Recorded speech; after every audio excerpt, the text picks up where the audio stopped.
notre dernière rencontre, l'actualité économique et géopolitique n'a pas manqué d'être riche, hein. On a eu des mouvements, entre autres choses, des mouvements importants sur les marchés financiers. Je vais regarder, la dernière fois qu'on s'était vu, c'était le 13 septembre.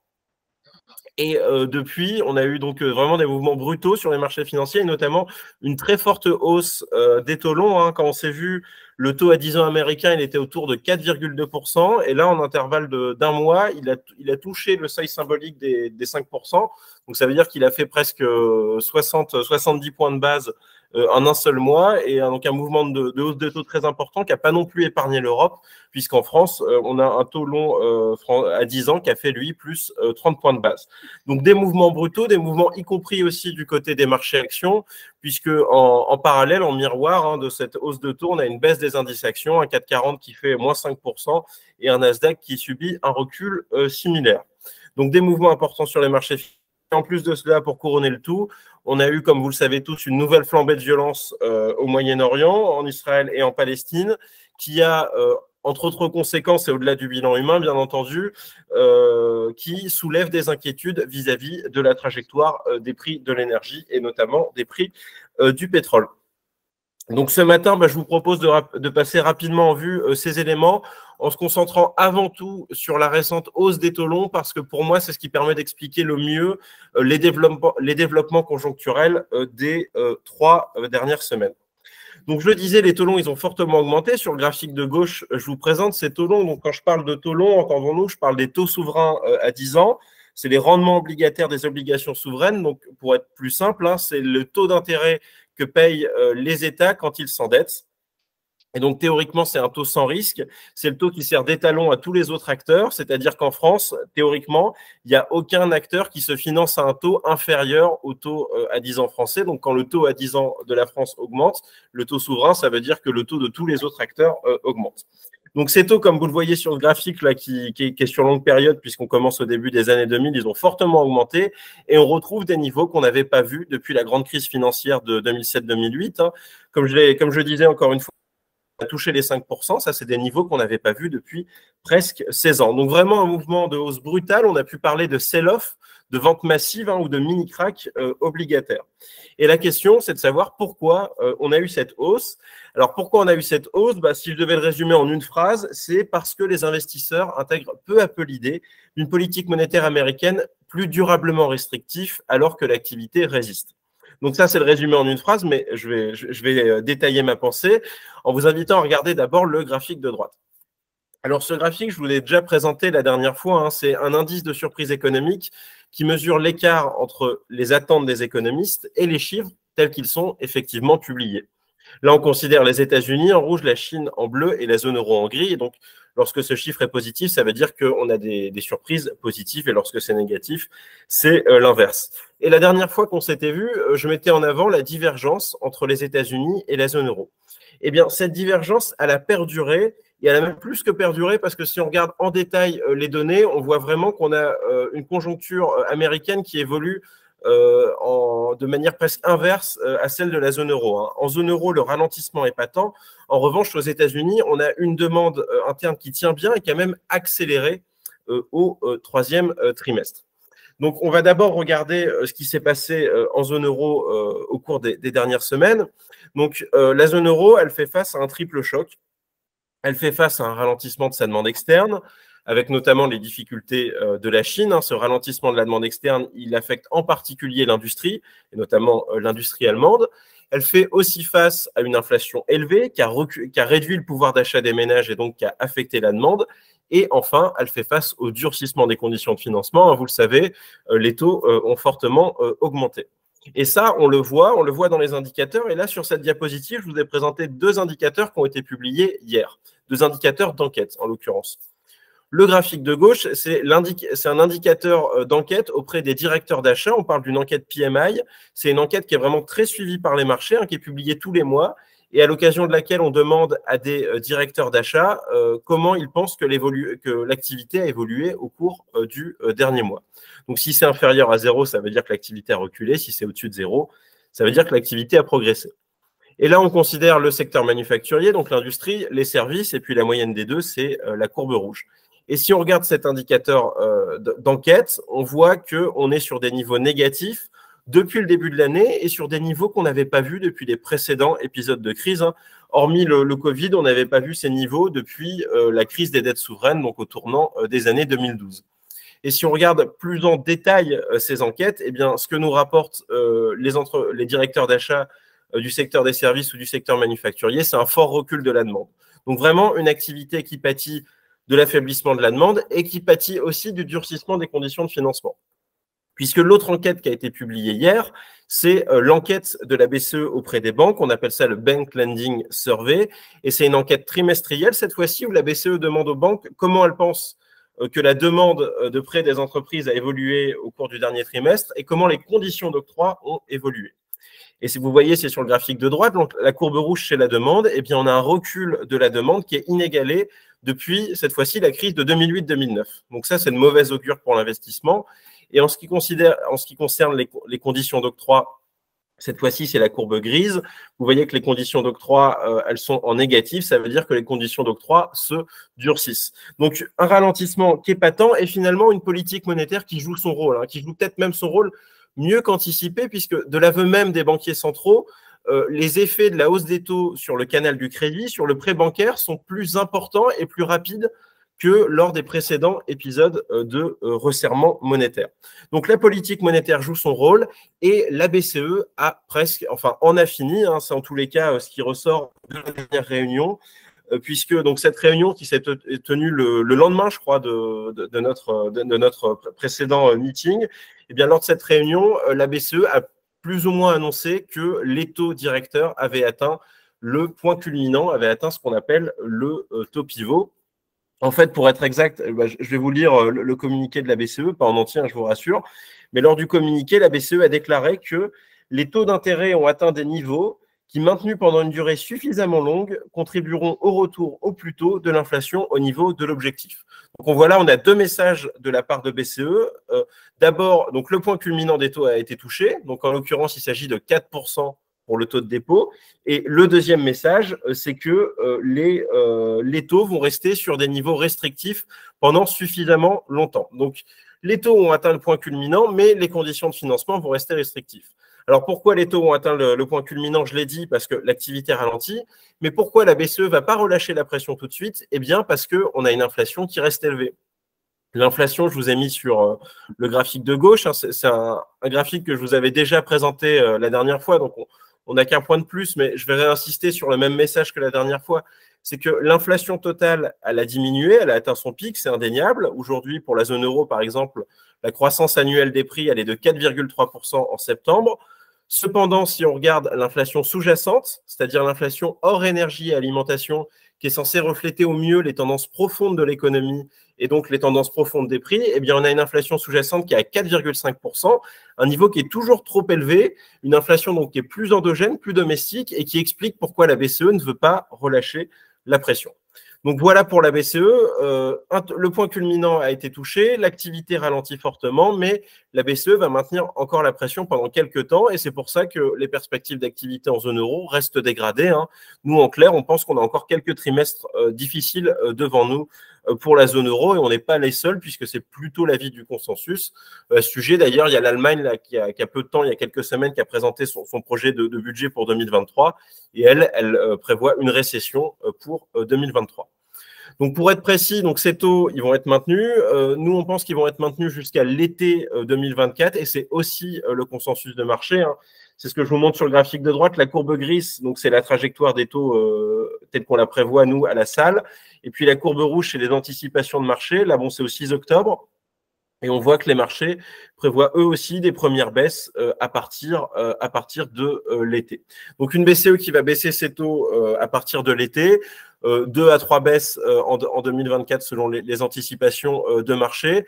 Mais vous voyez, on reste sur des niveaux élevés, encore une fois, et comme l'a dit la BCE dans son communiqué, il s'agit toujours de rester sur des conditions de financement restrictifs. Donc ça, c'est pour la zone euro. La zone euro, elle évolue globalement comme c'était prévu, comme on l'avait décrit la dernière fois et comme le marché l'anticipe. En revanche, en ce qui concerne les États-Unis, la situation est plus compliquée. On a aux États-Unis une activité qui continue de résister. La divergence, comme je l'ai dit en introduction, entre zone euro et États-Unis, non seulement elle a persisté, mais elle s'est même aggravée, puisque les dernières données qu'on a eues, notamment la semaine dernière, les données de vente au détail, montrent que la consommation des ménages a été très vigoureuse au troisième trimestre et que la croissance donc devrait être elle aussi très élevée. Donc autant en zone euro, l'activité ralentit peut-être de manière plus importante qu'anticipée par la BCE, autant aux États-Unis, tout ne se passe pas comme prévu et l'activité résiste malgré la hausse des taux. Et ça, eh bien, les banquiers centraux comme les investisseurs en ont pris acte. Et on a une réserve fédérale, donc la Banque centrale américaine, qui a dû adopter un discours passablement plus restrictif. Et en fait, ce discours plus restrictif, il peut être résumé en une phrase. Les marchés ont beaucoup repris, que vous avez peut-être entendu, c'est l'idée du higher for longer, d'une politique monétaire plus durablement restrictive, de taux plus hauts et pour plus longtemps. Et d'ailleurs, on a aussi ce décalage entre les deux réunions des banques centrales. Lors de la dernière réunion, la Banque centrale américaine, la BCE, elle a dit que le point culminant des taux avait été touché. À l'inverse, la Réserve fédérale, lors de sa dernière réunion, elle a, elle, déclaré qu'elle n'excluait pas une nouvelle hausse des taux. Donc, on voit ce décalage entre les deux. Et c'est ce décalage entre les deux, cette résistance de l'activité américaine et ce ton plus restrictif, cette volonté d'augmenter les taux de la part de la Fed qui a poussé les taux longs vers ces niveaux très élevés. Alors, juste, je vérifie, est-ce que vous m'entendez toujours? Oui, oui. Oui. Je vérifie parce que j'ai une connexion un peu capricieuse, donc parfait. Donc, je le disais, donc une activité qui résiste, une réserve fédérale qui adopte un ton plus restrictif, et ça pousse les taux vers ces niveaux très élevés. Là, je vous ai remis sur le graphique de gauche les taux à plus courte échéance, comme ça on voit mieux les mouvements, et on voit bien sur les États-Unis, la courbe bleue, la très forte hausse qu'on a eue là au cours des dernières semaines. On est à 4,8%, encore une fois, un niveau très élevé. Dans ce contexte, il y a deux questions qui se posent selon moi. C'est est-ce que ces niveaux de taux vont perdurer, de taux longs, hein, entendons-nous, et quels sont les risques associés à ces niveaux de taux? Alors, je vais d'abord répondre à la deuxième question. Est-ce qu'il y a des risques associés à ces niveaux de taux? Oui, il y a beaucoup de risques et ils sont élevés. Alors, il y a deux risques pour moi, deux typologies de risques. D'abord, un risque sur la stabilité financière. Le niveau de taux, mais pas que, aussi la dynamique, puisque en zone euro et aux États-Unis, on est passé de taux très faibles, voire quasiment négatifs, à des taux historiquement élevés. Eh bien, ça provoque potentiellement de l'instabilité financière. Et en fait, on a déjà eu des exemples au cours des 12 derniers mois. Rappelez-vous, fin 2022, on avait eu des tensions très importantes sur les fonds de pension britanniques, en lien avec la hausse des taux britanniques. Et puis, plus proche de nous encore, en mars dernier, on a eu la faillite de plusieurs banques régionales américaines. Et ces banques-là, elles ont fait faillite à cause d'une mauvaise gestion et notamment d'une surexposition au secteur de la technologie, mais pas que. Elles ont aussi fait les frais de la hausse des taux, puisque ces banques, comme toutes les banques, elles avaient acheté massivement des obligations souveraines. Et quand les taux ont augmenté, la valeur des obligations a diminué, donc elles ont enregistré des moins-values. Des moins-values qui étaient jusqu'alors latentes, mais quand les dépôts de leurs clients sont ressortis, elles ont dû vendre ces obligations et elles ont enregistré des pertes, provoquant leur faillite. Et ça, c'était en mars. Aujourd'hui, les taux, ils ont encore augmenté, donc ces moins-values latentes, elles sont encore plus importantes. Et donc, le risque de faillite de banques régionales américaines, il n'a pas disparu, il a même augmenté. D'autant plus que les banques régionales américaines, elles ont la particularité d'être fortement exposées à l'immobilier, et notamment l'immobilier commercial. Et on sait tous ici que la principale victime de la hausse des taux, que ce soit en Europe ou aux États-Unis, ça a été l'immobilier. Donc, premièrement, un risque financier.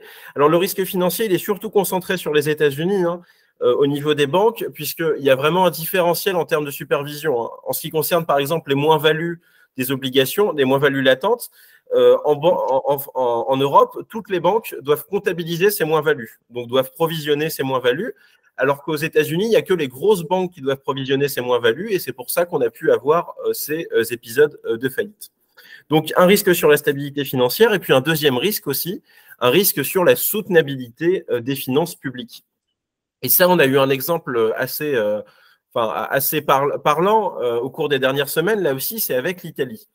L'Italie, dans ce contexte de hausse de taux, elle a annoncé, en parallèle plutôt, une révision à la hausse de ses projections de déficit. Donc, elle a dit qu'elle allait avoir un déficit plus élevé et donc des besoins de financement plus élevés. Et ça, les marchés l'ont tout de suite sanctionné. les taux à long terme italiens ont fortement augmenté sur la période et ils ont augmenté de manière plus importante qu'en France ou en Allemagne. Donc l'écart entre le taux italien et le taux allemand a augmenté et ça, c'est généralement un signe de stress. Je vais revenir en arrière. Là, vous voyez, donc c'est les taux souverains à 10 ans, mais sur longue période. Et vous voyez que la courbe italienne, la courbe bleue, la dernière fois qu'elle a vraiment beaucoup augmenté relativement à l'Allemagne, c'était en 2012. Et ça, vous le savez tous, c'était la crise des dettes souveraines. Donc aujourd'hui, l'écart entre les taux italiens et les taux allemands, il est loin de ces niveaux qu'on avait observés. Il est entre guillemets que de 200 points de base, mais c'est un niveau qui quand même est considéré comme générateur de stress sur les marchés financiers et donc générateur de crainte quant à la soutenabilité des finances publiques italiennes, puisque c'est un effet boule de neige. Plus les taux augmentent, plus la charge d'intérêt augmente, et donc plus plus les craintes sur la signature italienne augmentent, et donc on peut avoir un phénomène de crise comme on avait eu en 2012. Alors nous, on ne pense pas que cette crise elle soit probable pour deux raisons. D'abord parce que jusqu'alors, l'Italie se conforme grosso modo aux directives européennes, et ensuite parce que la BCE a aussi mis en place depuis des garde-fous pour éviter un emballement. Elle a notamment mis en place l'année dernière un outil spécifique, l'IPT, destiné justement à intervenir sur les marchés financiers en cas d'écartement trop important. Mais reste que c'est un risque. Si on avait des nouvelles complications politiques entre l'Italie et la Commission européenne, on ne peut pas exclure des secousses sur les taux souverains. Donc ça, c'était la première question. Quel risque? La deuxième question, est-ce que ces taux vont rester sur des niveaux aussi élevés? Eh bien, je dirais oui et non. Alors, oui, les taux vont rester sur des niveaux élevés, puisqu'il est normal, en fait, que les taux augmentent. Là, je vais encore revenir en arrière. Si on regarde les taux souverains depuis 25 ans, l'anomalie, finalement, c'est pas d'avoir un taux français autour de 3%, c'est d'avoir un taux négatif comme on l'avait avant la crise pandémique. Aujourd'hui, on est dans un nouveau régime macroéconomique marqué par une inflation plus marquée et marqué par des taux directeurs aussi qui, a priori, reviendront pas sur des niveaux négatifs. Et donc, avec une inflation autour de 2,5% et donc des taux directeurs qui seront au-dessus, a priori, de 1%, il est normal qu'on ait des taux à long terme qui restent élevés. Ça, c'est le premier point. Donc, c'est normal que les taux augmentent, d'autant qu'en plus, les taux, ce n'est pas seulement une histoire d'inflation à long terme et de projection de taux, c'est aussi plus simplement une histoire d'offre et de demande. L'offre de dette, c'est les déficits des États. Ces déficits, on sait qu'ils restent élevés, que ce soit en France ou aux États-Unis. Et la demande de dette, eh bien, c'est les investisseurs. Jusqu'à il y a peu, les banques centrales achetaient de la dette, donc elles maintenaient une pression baissière sur les taux.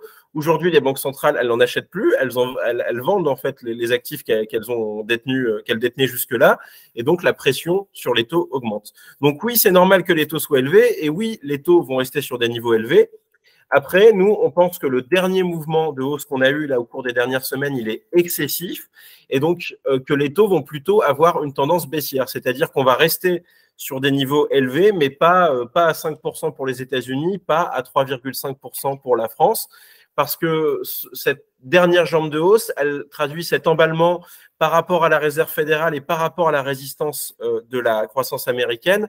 Mais pour nous, la croissance américaine, elle va ralentir, elle va toucher un creux, en fait, au tournant de l'année. Et ce creux de l'activité, ça va avoir des conséquences sur les marchés financiers, ça va permettre aux taux donc, de baisser un peu et ça va aussi entraîner une petite correction sur les marchés actions. C'est déjà ce que je vous disais la dernière fois, mais ça, notre scénario, il n'a pas changé. Pourquoi on pense que la croissance américaine, elle va ralentir? Eh bien, parce qu'on pense que cette croissance, elle n'est pas soutenable. Pour finir sur la conjoncture, donc, je vous ai mis un graphique peut-être un peu complexe, mais qui, pour moi, résume vraiment bien la situation américaine. Sur la courbe, donc à gauche, sur la courbe grise, vous avez les dépenses des ménages, et sur la courbe rouge, vous avez le revenu disponible des ménages. Et on a graphé également par une courbe pointillée la tendance pré-crise, donc la tendance qui prévalait entre 2015 et 2019. Et la différence entre la courbe rouge et la courbe grise, c'est l'épargne présentée par cette courbe bleue. Et ce qu'on constate, c'est que les dépenses des ménages, finalement, elles ont maintenu leur tendance pré-crise. Vous voyez qu'on reste sur proche de la ligne pointillée, alors même que le revenu disponible, lui, a reculé. a reculé en moyenne sur la période. On reste sur un niveau inférieur à ce qu'on avait quasiment fin 2021. Donc finalement, on a une croissance de la consommation qui s'est maintenue en dépit d'un recul du revenu disponible, et ça s'est réduit par un recul de l'épargne des ménages. Et pour nous, ça, c'est pas soutenable. Les ménages peuvent pas continuer à consommer autant avec un revenu disponible qui est pas aussi bien orienté que par le passé. On pense que ces dépenses, si elles ont pu se maintenir, c'est en partie à cause de l'épargne excédentaire, c'est-à-dire l'épargne qui a été accumulée durant les épisodes de Covid, mais aujourd'hui, cette épargne, elle arrive à terme. Et en plus de ça, on a des taux qui ont très fortement augmenté et qui réduisent la capacité des ménages à s'endetter. À droite, je vous ai mis quelques taux. Les taux sur la carte de crédit ou sur les taux hypothécaires à 30 ans, vous voyez que sur la carte de crédit, on est désormais à 21% et sur les taux hypothécaires, on est à 7,6%. Donc, on est sur des niveaux quand même qui sont fortement dissuasifs. Et c'est pour ça qu'on continue de penser que le creux de l'activité n'a pas été touché aux États-Unis et qu'il sera touché au tournant de l'année. Donc, voilà pour la conjoncture et les perspectives sur les taux. Avant d'en finir, je vais faire un rapide point sur les prix de l'énergie, puisque comme je le disais en introduction, l'autre développement au cours des dernières semaines, ça a quand même été la montée de violence en Israël et en Palestine. Alors sur la courbe gauche, je vous présentais les prix du pétrole, la référence Brent, c'est la courbe grise et c'est l'échelle de droite. Donc vous voyez que le prix du pétrole actuellement, il oscille autour de 90 $. Alors, le premier constat, c'est que le prix du pétrole a finalement peu réagi à la montée de violence au Moyen-Orient. On était juste avant le conflit, on était autour de 85. Vous voyez, on est remonté autour de 90, vers 92, et on a encore reperdu du terrain. Mais vous voyez que même à la courte échelle, là, depuis 2022, les mouvements ils sont très limités et sans commune mesure avec ce qu'on avait observé avec la guerre en Ukraine. Donc, les marchés ont peu réagi. Pourquoi ? Eh bien, parce que ni Israël ni la Palestine ne produisent directement du pétrole. Et donc, de ce fait, il n'y a pas de crainte sur l'offre de pétrole. Finalement, ce que surveillent les investisseurs avec beaucoup d'attention, c'est plutôt les risques d'une éventuelle régionalisation du conflit, puisque derrière Israël et derrière la Palestine, on a l'Iran et l'Arabie saoudite. Or, ces deux acteurs majeurs du marché du pétrole, vous le savez, l'Arabie saoudite, elle produit 9 millions de barils par jour actuellement. Si elle décidait de diminuer à nouveau sa production, comme elle avait pu le faire lors du premier choc pétrolier dans les années 70, eh bien là, on pourrait avoir une envolée des cours du baril du pétrole. L'autre acteur qui est surveillé avec beaucoup d'attention, c'est l'Iran. Alors l'Iran, c'est plutôt un acteur mineur dans la production de pétrole actuellement, c'est que 3 millions de barils. Donc, encore une fois, contre 9 000 pour l'Arabie saoudite ou 13 pour les États-Unis. Néanmoins, depuis le début de l'année, on avait une production iranienne qui avait augmenté, qui était passée quasiment de 2500 à 3000, parce que les États-Unis étaient plus laxes, plus accommodants sur les sanctions. Si on avait un nouveau durcissement des relations avec l'Iran, ça pourrait réduire la production iranienne et ça pourrait aussi provoquer des tensions haussières. Donc, pour être clair sur le pétrole, pas d'impact finalement du conflit israélo-palestinien, mais on est très attentif au développement géopolitique qu'on est bien incapable de prévoir.